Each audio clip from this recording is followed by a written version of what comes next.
Yes, people, what's going on? Back again with some more footy talk. Matisse is back in the building, bruv. You lot got a big game this weekend. What are you saying?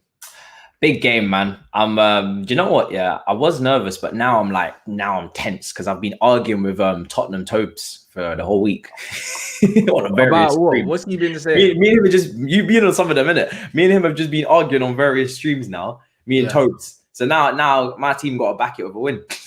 Oh yeah, absolutely, bruv. I think it's a massive game for both of you, innit? Because I feel like it's gonna show us, yeah, if Tottenham should be taken seriously or if they're pretenders.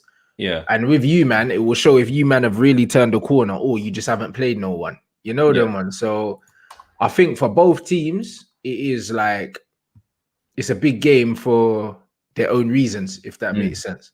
It's huge. And for me, this is Chelsea Tottenham. We're usually very good at home, but now we don't have the crowd advantage as well. So it's really now just down to the individuals to step up. And we know Tottenham, when they play us, they love to kick. They love to, Jose Mourinho even more is going to encourage that, the kicking, the winning fouls, just any sort of way to get in our heads they're going to be trying. They're top of the league as well, 2 points clear. So we can't afford to let them come here and win or do a madness and go 5 points clear. So for me, I'm taking this as war, fam. Bruv, no, I hear you. It has to be though, bruv. Do you know what I mean? It's a London derby as well, bruv. So it's always spicy. Obviously, playing against your ex-manager. There's too many reasons, why man don't want to lose this game.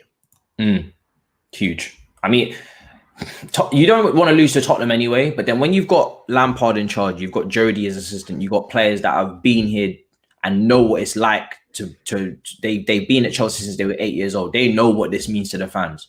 So, and then on top of that, you add to the fact that Jose Mourinho is in charge of Tottenham, our legend, our manager who won our first title in 50 odd years. The guy that was our man is now the enemy. And then on top of that, you just add the fact that Tottenham are actually serious title contenders, and you put all of that together and you really have a spicy ass fixture. Because let's be real, Tottenham with Jose Mourinho are a serious threat. People, and I'll do this from time to time, but people, when we just calm it down and just be serious about it, Tottenham are a serious threat. Because when you've got a striker like Harry Kane, who's now evolved his game to become De Bruyne plus Harry Kane, that's nuts. That's a problem. Do you know what I mean? You've got Son. Gareth Bale could kick in at any moment and start doing a madness. It could go either way with that guy. You've got, they've got depth now up front as well. Junior, I think, scoring a couple. I think he scored a goal in the Europa League there midweek. So they've actually got someone to deputise for Kane and actually can rest Kane now.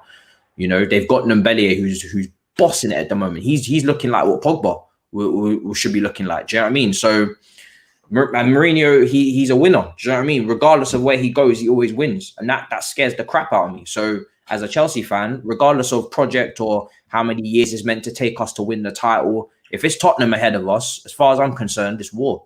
Do you know what I mean? We have to speed up our process and get on with it, because you can't allow Tottenham to sit by and win the title. I still think Liverpool are favourites. I think we all said this a couple of days ago, but Liverpool have got injuries, so it just makes that window of opportunity bigger, which is great for me, because it makes my club more likely to do something, but it also makes Tottenham more likely to do something. So it's a madness. How do you see the game going? Because obviously it's a mad game.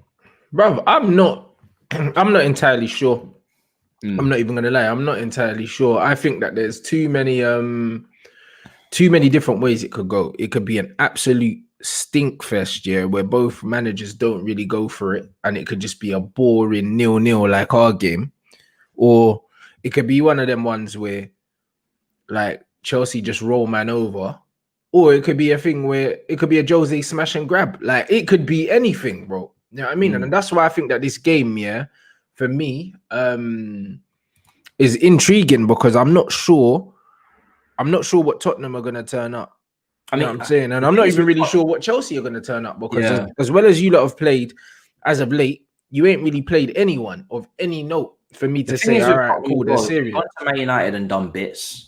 They've gone to Man City and done bits. Like, this is a team now that on the road at big clubs, they're starting to show that they can go and do a thing. They can go and do Jose Mourinho masterclasses. So it's a madness, man. It's a madness, because there's never a time where we accept losing to Tottenham at home. This happened for me. It's happened one time that I've seen in my lifetime, which was when Dele Alli scored a double, I think, and it was 2 headers. And I swear, fam, I wanted to set fire to the whole of London that day. You know what I'm saying? I don't care what the context is. I don't care. It just doesn't. It does not run. Like, people underestimate just how fierce this rivalry is. Maybe because of Arsenal and Tottenham, but Chelsea fans hate Tottenham so much. I know. It's almost embarrassing because, do you know what I mean? Our players will be walking out. I've seen this at the Bridge many times. I don't agree with it, but our liquidator will be playing, and our fans are singing "We hate Tottenham" when our players are walking out. Tottenham ain't even on the pitch, bro. We're playing home to West Brom. That's how much Tottenham. Do you know what I mean? For a club that don't do much and don't win much, they're rent free almost in our heads. Do you know what I mean? I don't know why, but we just got this stinging desire for hate for that club. So, do you know what I mean? I don't agree with that part, but I do agree with the hating thing because I'm just not a fan. Bruv, I hear that fully, bruv. Oi, you lot, big up yourselves. Make sure you let us know where you're watching from as well. If you're coming in on YouTube, make sure you smash the like. Are you live on both? How does this work? Because I'm live on both. I'm on Twitch and I'm on YouTube, because obviously them man have been doing madness, demonetizing man's streams, and then on top of that, they're not even giving notifications when man's coming live anymore, bruv. Like, and it's not just me as well. I was speaking to Terry, all the rest of them lot yesterday when we done the show, bruv. Like, man are not even getting notified when we're coming online anymore and that, bruv. I think I think they're trying to save money in it during lockdown, so they're trying to rip. So they're trying to rip us off, bro. I genuinely think that's what they're trying to do. They were doing it. They've been doing it for a hot minute. You get me? So man's streaming on both. It's sick that you have everyone in the comments at once. That is cool. That's what I'm saying. That's the good thing about this program. So big up the Twitch gang, big up the YouTube gang. You know what I mean? If you're not following man on Twitch, make sure you follow me on Twitch, because that's where you're guaranteed to get all my content as soon as it comes out. Do you know what I'm saying? And yeah, bruv, like, we're loving the vibe over on there at the moment. So make sure you're following man on Twitch as well as YouTube. You get me? So big up. Let us know where you're watching from. We got Congo in here. Hey, big up Israel. Later, I didn't see that in a while. Yeah, Israel's here. LA's in the building. You lot already know. Do you know what I'm saying? That's what I'm saying. Hey, big up everyone though. India's here. Greenland, rah, bro. Wow, Greenland. That's nuts. Bro. I didn't even know people lived there, bro. I'm not gonna lie. What does that place look like? Bro, I know what it looks like on the map, on the globe, but bro, I didn't know people lived there like that. You know, that's a mad thing. Yo, no, I'm saying, Virginia, come on, it's a mad thing. Man said he can't keep, brother. It's because I'm always streaming. That's why. But listen, this is what we do, man. We're out here, mad. We out here, bro. Do you know what I mean? But like, man are saying, like, a few men are saying they're not sure what kind of game it's gonna be as well, bro. Yeah, do you know what I mean? For me, the one thing is that I hope. Actually, I almost demand that Chelsea do not even dare try and switch formation, because a few times we've come up last season against Tottenham, we beat them. We did the double over them last season in the Premier League, and when we came up against big teams, we did sometimes change to a 3 at the back. That cannot be an option on Sunday, because we have found a formation 4-3-3. We're consistent, and for me, it's about time that teams started adapting to us. It's about time that we started acting our age. Do you know what I mean? A bit. Do you know what I mean? Like, there's all this adapting to other teams. For me, that's last year's news. This Sunday game, we should be on the front foot. And if that does kind of play into Tottenham's hands in a way, because they do probably want to sit back and counter on transition, let Kane drop into the pockets and then try and find Son. But even still, we need to be prepared for that. I mean, Zuma, if there's anybody, like I've said this so many times, if there's anybody I want in a high line to handle a counter, it's Zuma. Do you know what I mean? His recovery pace and his recovery tackle is second to none. And if there's anyone that I want to be able to show the back four right now in transition for long distance running, you're picking Kante every single day of the week. So luckily we've been able to rest a few players against Rennes. We kind of escaped at the skin of our teeth there with a 2-1 winner in an injury time winner from Giroud. But he's able to rest a couple, man. And yeah, I'm just pumped. I mean, for me, the main test will be how Chelsea deal with Harry Kane. And I don't think I'm saying anything wild. Do you know what I mean? Anybody could have said that from the comments. Harry Kane right now, because I know people will point out Son, but for me, Harry Kane right now is the epicenter of that team. Everything goes through him. He's, like I said earlier, he's become the De Bruyne of the team. or the Bruno Fernandes or whoever, or Ziyech, whoever is the main man where you put everything through them. That's what Harry Kane is to Tottenham, because he's no longer just a striker now. He's now a playmaker. He's now someone that you give him the ball and he can shoot, or he can pick out a long range pass. He can thread it through between the lines. He can do anything. Like, this brother is so complete. You know what I mean? If you don't close him down or shoot from range, he's so complete as a striker. It's scary. Do you know what I mean? So that's where Kante is going to have his work cut out. Do you know what I mean? He's going to have to really be on his like. But I think if Kante stays on Harry Kane, it'll be easy game for him. I'm not going to lie, bro. Like, Harry Kane's a good player, but I tell you what, if you get on his first touch, you can take him out the game, bruv. Like, you can. Like, I saw it. Like, even when I was watching the England Iceland game, bruv. Like, the thing is, Harry Kane don't turn that well on the ball, blood. Like, he takes his time to turn. He takes his time to turn, bro. He's not the quickest. He's not the quickest. He's quite lethargic. You know them ones, like, in terms of turning it. Like, when Gary Neville was comparing man to Zidane and all that, bro, like, he's smoking budge. Fam. When did he do that? He said, he shields the ball, like, said something about Zidane, bro. Listen, my head nearly went. Harry Kane is good at a lot of things, but bruv, he turns very slowly. Like, he's very flat-footed. Do you know what I'm saying? And the thing is, if you literally, as soon as the ball's fizzed into him, if you come through the back of him or apply pressure on him and don't allow him to turn, this is what I'm saying. What Kante is going to have to do. He's going to have to do that on his first touch, everything. Because if you allow him to turn and get his head up, Harry Kane is dangerous, bro. You know what I mean? But if you don't allow him to turn, he's not a problem. He's not a problem at all. Kante is going to have to be on him, like kind of how Ander Herrera was on Hazard. Exactly. It's going to have to be a 2.0 there. But I'm looking forward to it. Also, some mad news that came out this morning. I was telling you about this in chat. Some reason Alaba is being linked with my club. Now, I don't know if this agent of his is just shopping him around, because he was also linked with PSG. And I personally said on another stream that Liverpool would be smart to go for Alaba, because with Van Dijk injured for the whole season, do you know what I mean? Alaba would be a cheap, cost-effective way of replacing him, especially when you're bringing in experience. You're bringing in someone who's left-footed. He's going to play on the left side comfortably. Yeah, and his contract's running out at the end of the season, so you can get him a bit cheaper. But Chelsea have been linked to him, and I've seen a few Chelsea fans who don't really want him because they're worried about maybe he's not a starter, maybe he can't start ahead of Chilwell right now or ahead of Thiago Silva. My only retort to that is, who the hell cares, man? I don't care I don't care if he can't start, because that's not my problem. That's Frank's problem. All I know is that he's a damn good player.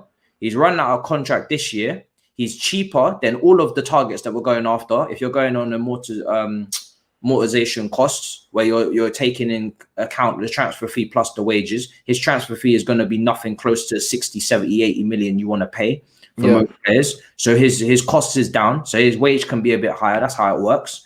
And for me, that's a proven, experienced player. And you've already seen what Thiago Silva has come and done in this team. So why would you doubt it? Do you know what I mean? We're weak right now. This team is weak. Depth-wise, only 28, exactly. This team is weak right now at left-back, because we can't trust Emerson and we can't trust Alonso. And the reason why we can't trust Alonso is because he's a wing-back, and we can't trust Emerson because we already been down that road last season. Do you know what I mean? The thing is with Emerson, he's had a good international break with Italy, but we all know Frank don't trust him. And I don't trust him. I don't trust his concentration and awareness defensively. And then you don't want to move Azpilicueta over there because he's right-footed and he kills the balance. He can't overlap. He can't get up and down, and he can't stretch the pitch like Chilwell does, because he's not that type of player. So for me, he sorts out left back. He sorts out centre back when you're resting Silva against certain teams, because you're trying to protect him and whatnot, because he's 36. And he sorts out DM when Kante needs a rest as well, because we don't have a natural DM. I don't get what the problem is. Do you know, certain time I see debate for no reason. What are you debating? I don't like, do you know, certain things, there's no conversation to be had. There's a player out there who's won the Champions League, been there, done it his whole career, plays cam for Austria, so you know he's technically sound. He's available for cheap, and he covers 3 positions that you're smoked on. If one of those positions go down, Silva, Chilwell, Kante, this team is different, completely different. And every Chelsea fan knows it, because the replacements coming into those positions are just, they don't smoke the same. They don't smoke the same weed that these guys do. Do you know what I mean? They just don't. But if you get Alaba, suddenly that all changes. but there's still man complaining. I Yeah, don't but know. brother, I don't know what problem with these kids. Yeah, a lot of these man, yeah, they don't realize, yeah, that you're allowed to have more than one good player, in your team, yeah, in each position. It is allowed. Yeah, Do you know what I mean? Them men are always worried about where's this gonna play? Where's this gonna play, bruv? It's gonna cost this. It's gonna cost that. When I was growing up, we never knew how much players were on. We didn't know. I don't know how much Roy Keane was on. I don't care. Like that. If my club can afford these players, yeah, to bring them in, then why do we care how much money they're on, how much they're gonna cost, how much game time they're gonna get? We shouldn't care about those things. That's for the club to worry about. Like, does Alaba, yeah, improve your squad and get you closer to where you want to be? Yes, he does. End of discussion. Like, what else is there to talk about, bro? I don't know, because for me, this is a player that I wanted last summer, but this is like, it's such a clear move because again, he's 28, so he's in his prime. He doesn't block anybody, so that argument can't be used if you're, looking forward to the futures of Ampadu, a Gilmore, a Tomori, a Guehi. He's not blocking anyone. Yeah, and it's not like he's going to cost an arm and a leg, because even people will bring up wages, but then we know what Moreno can do. There's no point gassing up. There's no point gassing up our director, or not our director of football, but there's no point gassing up our chief negotiator and then complaining about wages, because we know she's going to bring the wages down from whatever he wants. They're going to come down. Same with Thiago Silva. He took a massive wage cut. Do you know what I mean? This is not a woman that holds smoke. She doesn't hold any corn. Whatever she desires, she tends to get it. So anybody who's really complaining about wages, those are inflated figures, because I've never seen Marina really get ripped off when it's on her terms. Obviously, at the end of a transfer market, when you got no goalkeeper, when you got a splash on Kepa and pay release clauses, everybody can hold it. But when things are under control and she's got time, which she does, to negotiate this if she's serious, then I don't see a reason as to why not. And you know what I mean? For me, I don't see any downsides to the deal. So it baffles me sometimes why people would not want someone like him at the club, because again, this is a squad game. We're playing every 3-4 days. We're going to rotate. So if you're asking about game time when a player that can cover 3 positions, say one of them players get injured, one of those players gets suspended, they need a rest, he comes in immediately. So you're bringing in a world-class utility man, effectively, exactly, bro. At 28 years old, so he's in his prime. Do you know what I mean? He's probably past his best, but he was so good. I wouldn't even say that, because I would say when I say he's past his best, now he's come on past his best. I don't think he's gonna improve, is what I mean. He's as good as he's ever gonna be. However, he's a top player, bro. He's damn good. He's damn good, that's bro. No, you know what I mean? Sometimes when you say a man's past their best, it don't mean that they've declined. It just means that, bruv, it's like they're not gonna be any better than this, bro. You know what I mean? When they're so good, then that doesn't even matter. It doesn't matter at all. He's in the pinnacle. He's in the prime of his career. Technically, he's 28 years old. It's just that he started playing so young.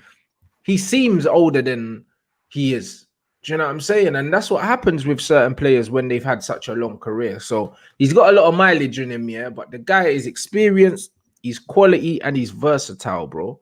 Yeah. You know what I mean? You do not get players of that ilk, of that profile, for as cheap as you're going to get him. And people are complaining. And if I want to exaggerate even more, he can play as the 8, because for Austria and for Bayern at times, he's had to play advanced due to injuries, and he's very good on the ball, and he's got great shooting technique. This is a guy that takes corners. This is a guy that can take free kicks. He can take set pieces. We're not talking about we're talking about just a footballer. And I'm not talking about a position anymore. I'm talking about a footballer. I'm talking about players that are just ballers. I'm not talking about a player that if he comes and he can't start in this position, it's a wrap.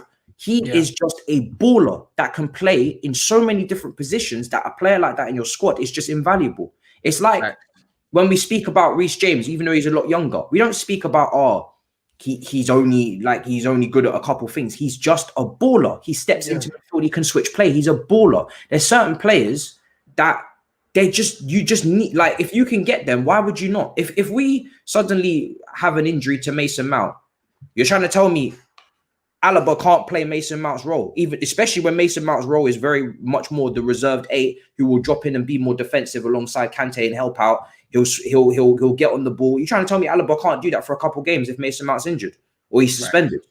Of course he can.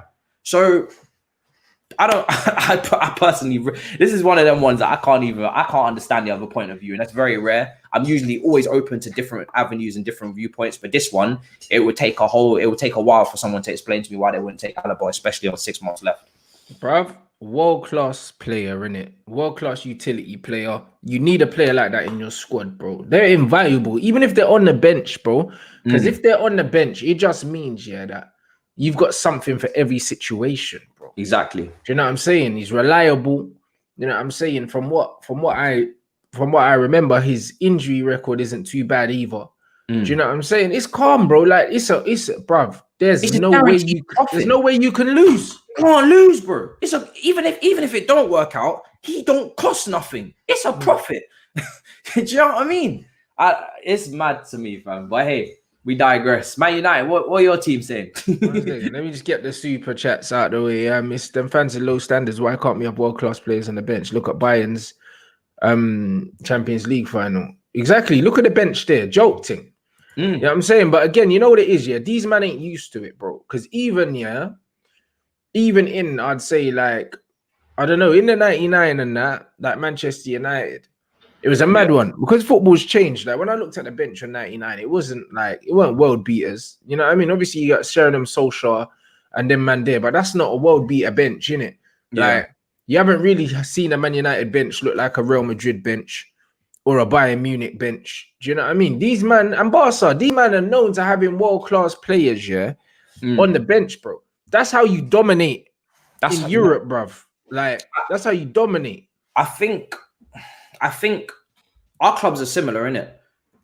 Yeah. When standards drop, fans' expectations drop, and they start forgetting what the good days were like, and they start dropping their own expectations, and they start settling for less. And it's not about being in touch with realism, because obviously, if you know your team's dead, you know your team's dead, but you can still uphold the same standard and be realistic and understand where you're going to finish. There's a difference. And for me, when you've Man United, for instance, a team that had Rooney, Ronaldo, Tevez, Berbatov, Nani, look at that depth. Do you know what I mean? Look at that depth. Ain't nobody complaining. Ain't nobody saying, oh, Berbatov can't start this game. We have to start Tevez and Rooney. Yeah. And am I meant to cry about that? Or am I meant to look at Man United's team and be like, holy crap, if Tevez is having a bad game, you can sub him off and bring on Berbatov. And if that's not working, you can sub him off and bring on Chicharito. Come on now. Do you know what I mean? And it's the same with Chelsea. You got a midfield of Mikel, Lampard, Ballack, Essien. They can't all start. It's a 3-man midfield. Yeah. I ain't complaining. Deco. But a lot of these men ain't seen this though, innit? I'm not complaining. Do you know what I mean? A lot of these men ain't seen this, Torres, and they already had Drogba and Anelka. I wasn't complaining. I know it didn't work out, but I'm not complaining. This game's about glory, brothers. Don't ever forget that. We only live once, you know. I ain't got time to... I'm trying to see Chelsea win another Champions League as soon as possible. I don't care when. I just need it. I need it ASAP. I don't care if it's under Lampard or under the next man. I need it as soon as possible. You can't buy that feeling. And too many men are out here planning for the future. Plan. Fam, life is too short for all this planning, you know. What if I don't see it? Hurry up and get on with it, fam. You can do both. Silva comes in. He's 36. He's here for the now. You've got players that are 21, 20. They're here for the future. You can do both for the now, but they're talking about extending his deal 1 year. But either way, he's an old man, bro. Yeah. But people think that you can't plan for the future while taking care of the now. Of course you can. If you've got a clear plan and you've got organization in your board. If you ain't, then cool, scrap it. You can't do both. But you can do both. You know what I mean? There's cycles of teams. And you know, Barcelona are the fantastic example of getting it wrong. Do you know what I mean? They had youngsters in their team that they could have developed, but you know what I mean? They didn't capitalize. They could have planned for the future, but they just kept relying on Messi. And now they find themselves mid-table in La Liga and they don't know what to do next because they didn't plan for the future. Do you know what I mean? You can do both. Like this perfectly stated quote comment here. Alonso, Emerson, Rudiger, Christensen, whoever you want to dash in there, all that money, all of that, because people forget, yeah, transfer fees are part of the finances. It's not just wages. So when you're clearing a wage bill, if you're getting 30 million, do you know how much 30 million is in wages? Yeah. Do you know how much money that is? That's about 4 or 5 players. Like, do you understand how much money is in this game when you talk about transfer fees and agent fees? If you get rid of a player for 30 million off the like Alonso Emerson, say that adds up to 30 million and add their wages together. How are you going to tell me we can't afford Alaba? How are you going to tell me that? You can't tell me that. It's not possible. We've made money. Chelsea been making money. We've been selling players for days. It's not a problem. Honestly, it's not a problem. It's about mentality. It's about if you worry and thank God Chelsea players don't do this because they know what time it is. They've been at the club since 8 years old. Do you think these players are worrying about players coming in? If they are, they're at the wrong club. I keep saying this. If you're worried about a player coming in your position, you're at the wrong club. You think Lampard worried about Ballack? You think Lampard worried about Deco? He don't worry because he's got his thing patterned. If you're worrying about a player coming in taking your position, you're at the wrong club because that means you're not good enough. If you're good enough, Alaba can come in and touch bench. And nothing happens to you. Yeah, he can get frustrated and go to the season after. It can be like that if you're good enough. If you're not, then sit on the bench. I'm not worried about it. It doesn't worry me that players that are playing well now will get some better competition than Rudiger and Christensen. Damn right they should, because the last thing I need is my centre backs getting complacent because they know the centre backs behind them are no competition. Bring in someone who will actually threaten them, so we keep these clean sheets moving. Do you know what I mean? That's how teams get complacent because they're the guys that they're training. You need to remember these guys are sitting on the bus next to each other on the way home. They're playing in training. If you're looking at the next man, your competition and he's dead baller, you might drop off 5%. You might just naturally do it. It's human nature. If you've got someone on your case who's like, yo, that's a world-class player there, I better keep keeping these clean sheets or it's going to be a wrap, then everybody wins. So I don't see the problem with it, to be honest. But this is it. And like CFC George said, you need 4 good centre-backs anyway. You need that. You know what I'm saying? It's all well and good just having a man that can just do a job. But, bruv, in an ideal world, you want a good player. You want 2 good players in each situation, each position. City did it. We honestly don't have 3 because you've got Zuma is a secondary centre-back and needs Silva at the moment.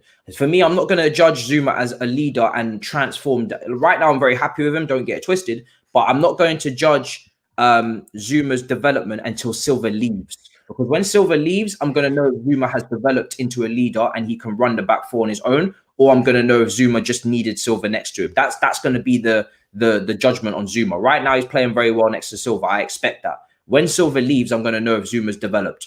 Tomori, good prospect, not getting any game time. So he's probably going to have to go on loan. I wouldn't count him as one of my 4 of like, yeah, we're going to win trophies. Do you know what I mean? He's a project. He is someone who's developing. He can be inconsistent I expect that. He's young. Christensen I've written off. It's someone that I expect to go to Germany or Spain and develop and do very well. I wouldn't be surprised if Christensen goes over there and becomes one of the best in the league. But it happens. It's not working out, and sometimes you just have to accept that. Same with Morata. And then Rudiger, I've never had any faith in because I just see too many. I just see too many flaws in his game. So we only really have 2 centre backs that I can say that we can definitely 100% rely on as a pair. So we don't have depth like that. You know what I mean? We've got players, but we don't have depth. We don't have quality depth like that. Yeah, facts. You lot, make sure you smash the like. Let's get us up to 500 likes on YouTube. Also, make sure you follow Matisse's YouTube channel. The link is in the title. You just need to click on it. Takes you to his page to subscribe and doesn't take you away from this page. Do you know what I mean? So make sure you subscribe over there for that real talk. Boy, it ain't too much of it around here. Do you know what I mean? So make sure you support the man. Them you already know the thing. And yo, like a mad thing man saw today on Twitter. I had to retweet it. Harry Maguire, bruv. This bro talking about like he's got pace and that. Fam. These footballers are deluded, fam. He said he had pace. Bro, there's a quote. Let me get the quote up, yeah, because you're gonna laugh, bro. Oh, Harry. You know what it was, yeah? I think he was doing some. I think he was doing at Wolves. Bro, I think he was doing something with Chunks, and they were doing it was like an app thing or something. I didn't watch it because man don't watch that nonsense, yeah. But Maguire said, I probably look slower than what I am, but when I get going, I can open up and get quick speeds and that. Open Give up me a what, bro? Fam, like I said, I've seen mobility scooters, with a better turn of pace than Harry Maguire, bro. My thing is, if he's got pace, then what is Traore at Wolves then? Because I don't understand. Brother, this guy cannot run, bro. Can't. I He wouldn't put cannot Harry run. on my line. I wouldn't do it. Fam, he's got no pace, bro. None whatsoever. When I read that, I was thinking, bro, I feel like in life, one of the most important things, is just self-awareness. Yeah, it's true. It's true.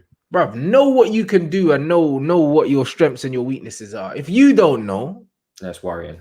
It's worrying. He's deluded, fam. There's nothing pacey about him. Nothing at all, bro. Like, he runs like he's literally towing a caravan. Like, I told man, that's why man called him, bruv, the cement mixer, bruv. I'm telling you. Like, literally, the cement mixer turns faster than Harry Maguire. I can't believe man's talking about pace. You know, because that means he actually, like, to say that publicly, you actually believe that. Now he's on the pitch and he's going to think he's fast. That can't happen. He needs to be slow and cover for it. John Terry would never come out and say he's fast. He would never say it. And John Terry was quicker than Harry Maguire. You know what I'm saying? It's a mad thing. Man said quick speeds, fam. And I'm like, listen, I'm not even being funny, Not to 60 in 1 minute. but bruv, he's not going nowhere. Bro, like, literally, they can put a compilation out of him getting gassed. Like, do you know what I mean? When flipping, when the Dutch youth, from Tottenham spun him, like, the other day, bro, he looked like he was gasping for air, bro. Like, he looked like he was drowning in grass, bro. Like, it didn't make sense. Yeah. And this brother's trying to say he can pick up speed and he's got pace. You've got no pace, bro. Do you know what I'm saying? And you're not even good on the ball either. You know, like that. Like, it's actually, bro, it's jarring. When they get up, you know, they start getting quick, you know. it takes a while for them to get going, but they do get to some top speeds, you know. Bro, all the animals, all the animals in the jungle, are quick, bro. Because they have to be quick because they're prey, you know them ones. So when man see, but even hippos can well, Harry Maguire is technically prey as well. But Harry Maguire can't move, bro. Like, he cannot move. There's nothing about him that's pacey. That's quick. He ain't got good reactions. He turns slow. He runs. Everything's slow, bro. You know them one. And when men are talking about saying, "Oh, I'm quicker than I look, bro," but bruv, that means he's seen the videos and it makes him feel mad insecure, fam. It's like me saying, "Oh, I can drive, but I don't have my license." It's not gonna run, bro. Man said quick speed, bro, with his whole chest. It's mad. Nah, you know, do you know what would have been nice is if he dropped a little bit of sarcasm, made him into a blade. Bro, it would have been funny if he was taking a mick out of himself, because then I could say, a little bit of sarcasm would have been funny. I can't lie. If he'd done that, that would have been funny, because then you would have been like, "Oh, okay, cool. This guy's just messing." And even if he believed it, then he could have played it off, and it would have been like a little, you don't know what he's saying kind of thing. But it's mad. I mean, the thing is with Maguire, as I've always said it. He can be a good Premier League defender. Like, he's not as bad as he's been made to look this season for Manchester United, and I think that's mainly because your manager's inept. But I think he is, though. I think he is as bad. I think if you put him in a low block, he's a lot better. But anyone's good in a low block, though. Yeah, I could play centre back in a low block. You know, the lower the divisions you go down, the more low blocks you'll see, because it's just easier to defend when you've got less space behind you, isn't it? So it's a smaller space to defend, isn't it? Bro, I can flip and play centre back in a low block. I've never played centre back before. Literally, it's not hard, because if the ball's coming in and it's aerial, you just head it away. Do you know what I'm saying? And the thing is, when you're in a low block as well, all you got to really worry about is clearing the ball, not letting someone get the shot off. That's all you need to do, bro. Just stay on your feet. That's it. Stay on your feet. Don't let them get the shot off. Try and force them away from the goal if you can, or force them outside the width. But that's Harry Maguire, isn't it? That's his game. Low block. Do you know what I mean? But that's rubbish, bro. That means you're not built to play at a top team.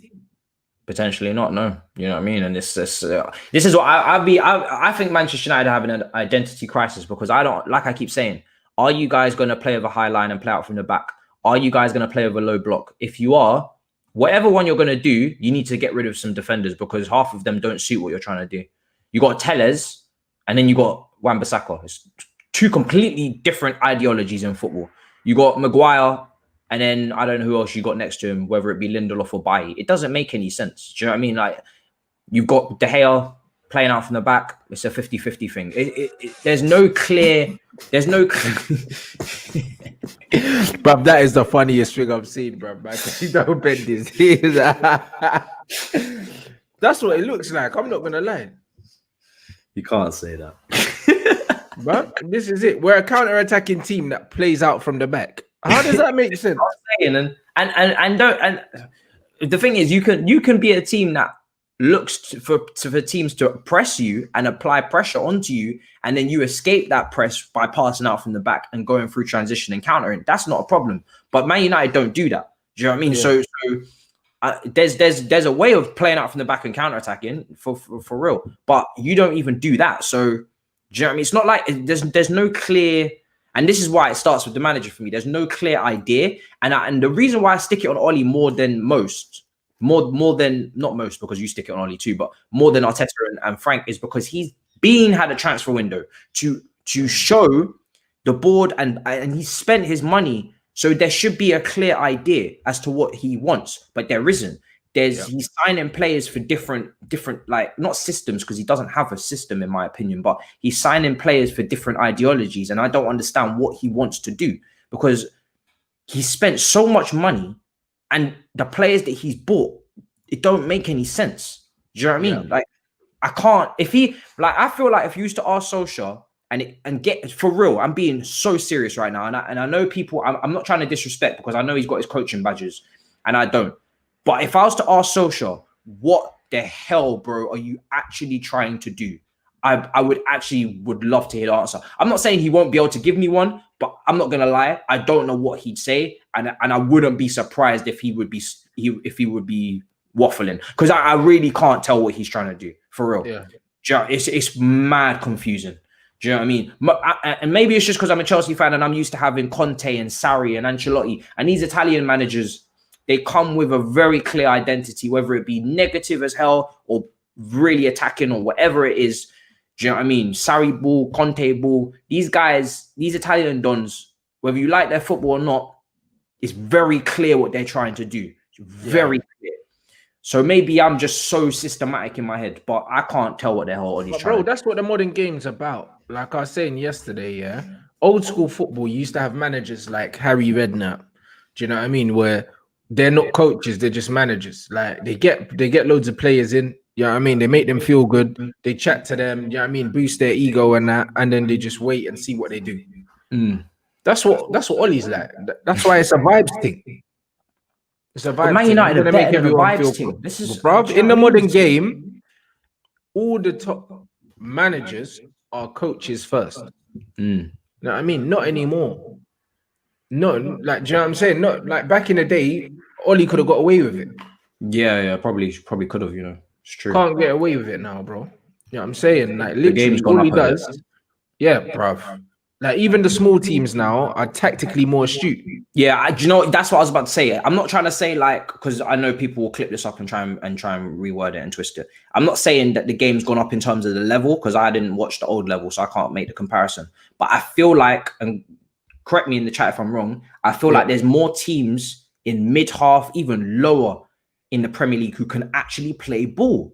Do you know what I mean? Like there's more systems, there's more plans. Do you know what I mean? Like before, you had your Boltons and your Blackburns rocking in, and it wasn't really. Do you know what I mean? Like the standard of football from the lower half teams, it wasn't as good as it is now. Like you can really get played off the park now by these 15th, 14th, 13th place teams in the Prem. They'll play you off the park if you don't know what you're doing. Like, and not only just play off the park, they'll spank you 3-4-0 if they have to.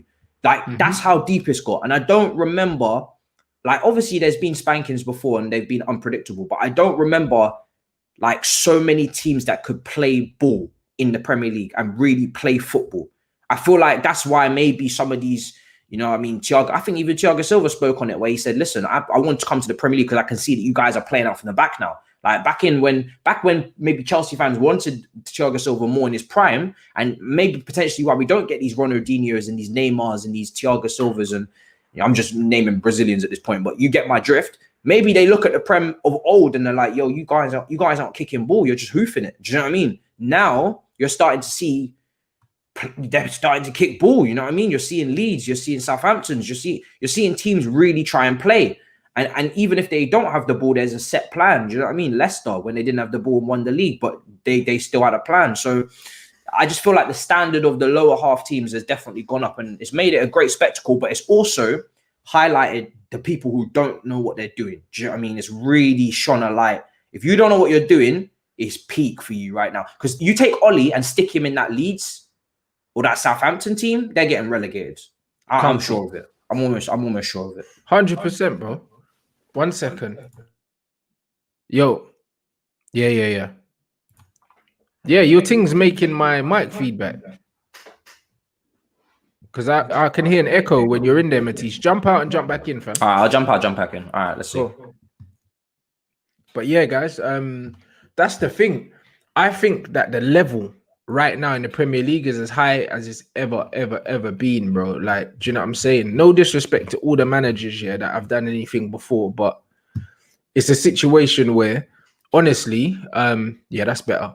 Honestly, when you look at the Prem now, the small teams are better drilled. They've got better managers, and also they've got better players because of the TV money. The way we've seen transfer fees go up, we've seen player wages go up. We've also seen the level of player that you can get. Remember, Watford turned down big money for Troy Deeney. They turned down big money for Agallo. I think they turned down 50 odd mil for Agallo. Everton turned down 90 million for Richarlison, yeah, from Barcelona. That tells you the money that these clubs have now.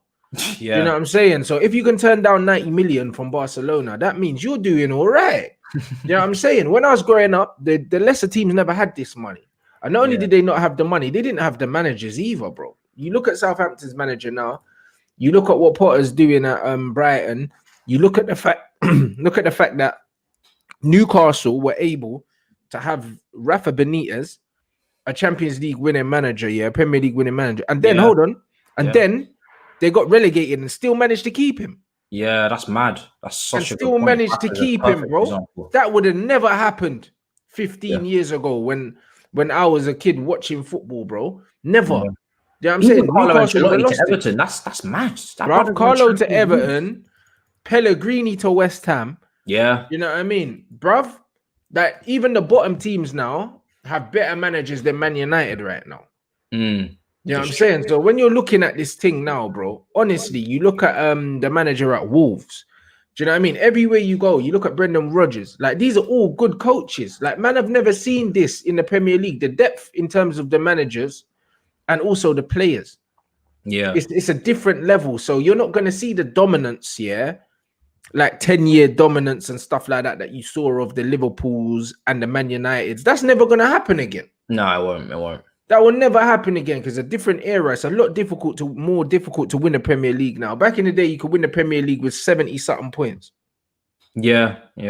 Now, bruv, you got to get upwards of 90 points, blood, to win this thing. Everyone's spinning everyone. Like you said, the way Aston Villa turned over Liverpool, bruv, any given Sunday, these teams can just duppy you, bro. Aston Villa's another one. I mean, what was it, 7-2? That's ridiculous. And they played them off the park, you know what I mean? And they did the same to Arsenal. And it's one of them ones where you look at Aston Villa's team, you got McGinn, you got Barkley, who's, on a resurgence of form. You've got Grealish, you've got, you got Watkins, I think, up front. You got so many ballers now in that team. And no disrespect, but they're Aston Villa. Do you know what I mean? Like, I haven't seen Aston Villa kicking ball since Bondahor and Ashley Young and James Milner and Gareth Barry. And Melberg and all those guys, but do you know what I mean? They're looking like they're back. So it's mad, man. It's mad. It's true. They just sat deep, counted, held on for dear life, and that was it against the top four. Teams in 10, 15 years ago, that's spot on. When they came up against top four, they knew what time it was. We had our Super Sunday. We had our thing. It was Liverpool, Arsenal, Chelsea, Man United. Anybody who came up against us, they just sat. They sat deep.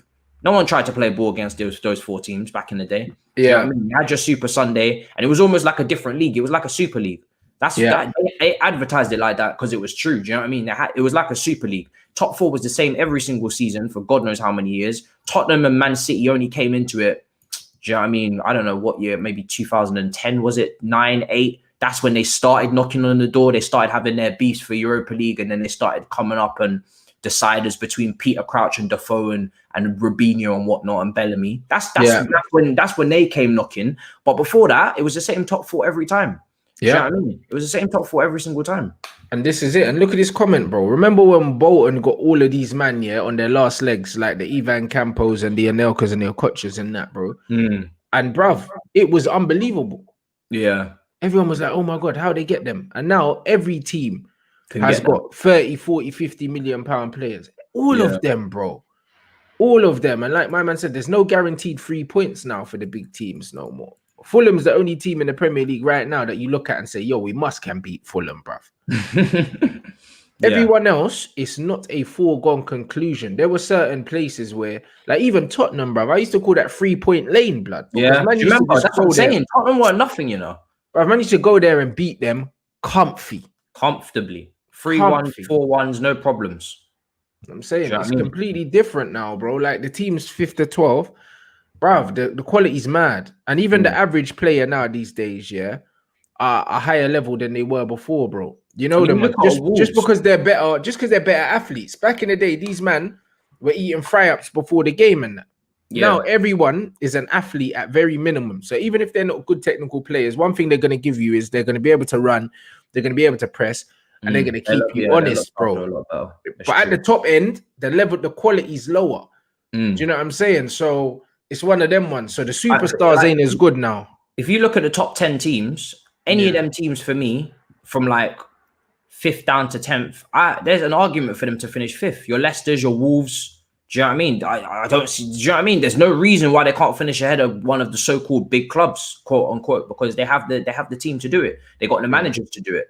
Do you know what I mean? Wolves get brushed under the carpet now. You got Everton. There's so many teams in this top 10, you'd say, where if one of them broke into top 4, I wouldn't raise my eyebrow. If Everton, Leicester, Wolves, honest to God, I wouldn't raise my eyebrow. I'd be like, oh, that was fun, but I wouldn't be shocked because if some of them aren't in Europe, then that's do you know what I mean? That just gives them an extra leg up. If they're not in Europa League as well, then I wouldn't be surprised. I mean, there usually is a team that's not in Europa League that manages to push a little surgeness and cause a couple problems. So it's no surprise to me. So there's just some serious ballers about, man. There's some serious ballers about, and I think the scouting as well, I have to give credit to the scouting in the mid-table. I think it's really improved. You look at Southampton, Leicester, they've done their homework with their purchases. Do you know what I mean? They've gone out and got their Van Dijks from Celtic. They've gone out and got their Kantés from the 2nd division in France. And big teams are still spending big money. They're not, maybe their scouting needs to step up as well, because do you know what I mean? We're really, how many times now Liverpool purchased a guy from Southampton? Why don't you just go and purchase Southampton scout at this point? Bro, but this is what man said. You know them ones. Look how many good managers Southampton have brought in as well, bro. They clearly doing something right there. You know, like that. Now they got Ralph. Do you know what I mean? It's like these men keep doing something right, bro. It gets to the point where you have to say, yo, why is Southampton set up better than United's? Yeah, exactly. No, I mean, why are they finding these men, Why are these men on the radar of Southampton, but they're not on the radar of Man United? Because it's always a second-hand thing, bro. Why are we always picking up these men after the fact? It used to be the big clubs that were ahead of the curve, but now it's really the mid-table clubs, because the mid-table clubs they've got money, but at the same time, they ain't got as much money as us. So they're in that middle grey area where they can splash, but at the same time, they still need to be smart with a couple buys. And they always find gems. And for me, Van Dijk wasn't even a gem from Celtic. That was bait. That was as bait as it gets, man. That brother was knocking in free kicks in the SPL and doing madness on Champions League stage. And I don't know why, to this day, nobody did in the top club see that, because sometimes it's just obvious, man. Do you know what I mean? Sometimes it's just so obvious, and I don't get it. And I know people will be like, "Oh, you're talking rubbish." Honest to God, if I didn't know, I wouldn't say. But my dad actually supports Celtic, so I was actually forced to watch Celtic quite a bit against Kilmarnock and whatnot in them dead fixtures. And Van Dijk always balled. Do you know what I mean? Him, Izagiri. Do you know what I mean? Scott Brown always holding the fort down. Do you know what I mean? Griffiths up front, but Van Dijk clear-headed. The whole team, man. He was dribbling. This is a brother that was dribbling from defense, ball playing centre back, dribbling into midfield, playing 1-2s, kept running, and then would just would just finish one-on-one with the keeper. He's a centre back. I've seen him do it so many times, scoring free kicks, and nobody in the Premier League's taking any notice until Southampton get a notification. I'm like, where's Bro, I said the same thing, even with Kieran Tierney, bro. How did it take them man so long, to snap up Kieran Tierney? Been knocking about from ages, bro. Tierney's been doing bits in the SPL for years, even to the point where I knew about this youth while Sir Alex Ferguson was still in charge of us, blood. Man was hearing his name. Like, I was thinking, bruv, like, surely we're gonna snap man up. Yeah. You know what I mean? Didn't happen. Man ended up with Luke Shaw, fam. You know, like that. And the thing is, Tierney's name's been knocking around for centuries to the point where it feels like he's old, and he's not even an old baller. Yeah. You know what I'm saying? So, like, these men are asleep. I swear, a lot of these kids that interact with our stuff here, these men know more about what footballers are good and what footballers are not good, more than a lot of the scouts of these clubs. I wouldn't be surprised, you know, because these guys, they're finding new ballers on Twitter every day, and I don't know who half of them these men are. You know what I mean? Bro, you know them ones. A big up. And yo, this super chat is the realest, bro. You see what I'm saying? I believe that's the case with Wenger as well. I do believe that's the case with Wenger. I do. I think that the mid-table teams just got better. Yeah. You know what I'm saying? And that's what happened with Wenger. Do you know what I mean? And that's what I think, like Wenger dipped too late. Do you know what I'm saying? Like Wenger should have probably chilled for a little, should have left when Sir Alex Ferguson left. Yeah. Because that's when football changed. Do you know what I'm saying? You see, when he left, when Sir Alex Ferguson left, he left at the perfect time because football was evolving. Do you know what I'm saying? The new managers were coming in, the new style of plays were coming in. United's team was an aging team, and he would have had to rebuild again. Yeah, he wasn't. You know what I'm saying? it was the perfect time for him to leave. Bro. He was like, I can't be bothered. Exactly, and that's why, that is why Wenger should have left at that same time, and they would have both been admired. It would have been nice for them to bow out at the same time as well. Yeah, by their clubs equally. But Wenger it would have been really iconic. Because to this day, I still get angry at the way Wenger was treated at the end. And not because I disagree that it was time for him to go. It was always time for him to go. But just the disrespect on that man's name for all he done for football. And it's kind of, he did it to himself by staying that long. But when the man clearly just loves the club too much for his own good kind of thing, innit? It's like, should have left so much earlier than he did. But even still, I have to laugh because Arsenal fans were wishing and wanting for him to go. And they've progressed nutter. If anything, they've regressed. They were coming top four with Shamak and Bentner up front. Bruv, they're worse off now without Wenger. Like, who would have thought? Who would have thought? Do you know what I mean? So, and that's what I'm saying. And big up. Before we wrap up, look at this again. Jay Rodriguez, Nathaniel Klein, Luke Shaw, Wanyama, Lallana, Ward-Prowse, Sneijderlin, Mane, flipping Romeu, Bertrand, Ings, Ralph, Coleman, Poch, Puel, bruv. Yeah, they keep doing it, bro. And you know what? You're probably missing some names there still. You're definitely missing names as well because they had Dusan Tadic in there. I know Callum Chambers didn't go far, but he was a baller. I don't know Sadio Mane is there already, but Dusan Tadic as well ended up getting a move to Ajax. Yeah. Like, bro, there's ballers. Like, bro, Southampton kept doing it. Do you know what I mean? Klein got a move to Liverpool. Jay Rodriguez would have got a move to Tottenham if he didn't get the injury. Luke Shaw got a move for Man United. Wanyama got a move to Tottenham. Lallana got a move to Liverpool. Ward-Prowse is still there. Sneijderlin got a move to Man United. Mane got a move to Liverpool. Van Dijk got a move to Liverpool. Romeu, you got from you lot, innit? Yeah. Bertrand was good enough to move on. Danny Ings got a move to Liverpool. And bruv, listen. And their coaches, their coaches do well as well. And their coaches do well. Coleman's at Barca now. Ralph was at Leipzig. Poch, even Fraser Foster from Celtic, another great buy. That was exactly. There you go. Poch got a move to Tottenham from that and will be Man United's manager eventually, blood. You know what I mean? Look at that list, fam.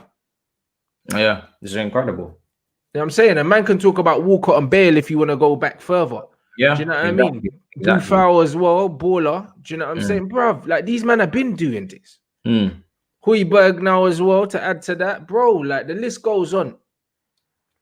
That's a team that really know what they're doing. There's a clear structure. That's a team that knows what they're doing. Proper. They've been in the Prem for a long time now. I think we forget.